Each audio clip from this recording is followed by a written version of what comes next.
جوانی تاجیکی که کمک مهاجران تاجیک را به پناهندگان مسلمان قوم روهینجه میانمار در خاک بنگلادش رسانیده است، میگوید صدها خانواده هنوز جای زیست ندارند و عذاب نوشاکی و غذا تنقیسی میکشند.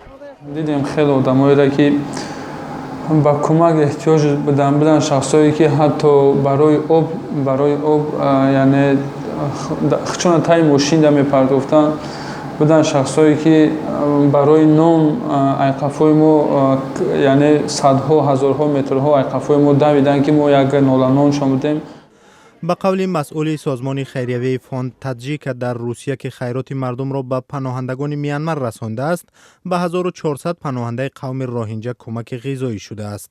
آنها گفتند مبلغ دقیقی وارد شده را با سبب هر لحظه تغییر یافتن صورت حساب یعنی کم و زیاد شدن اعلان کردن نمی توانند، ولی در مجموع حجم کمک کلان بود.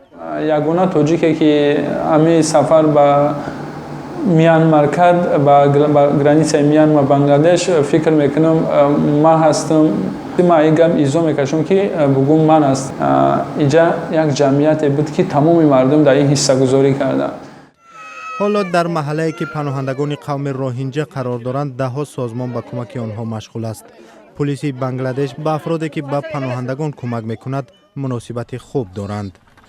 بعد مناقشه ها در ایالت راخین 430,000 مسلمان روهینجه از خاک میانمار به بنگلادش فرار کردند. نماینده سازمان ملل متحد وضع در راخین را نمونه پاککاری قومی عنوان کرده از حکومت میانمار خواسته است عملیات نظامی را قطع نموده گناهکاران را به جوابگری بکشد.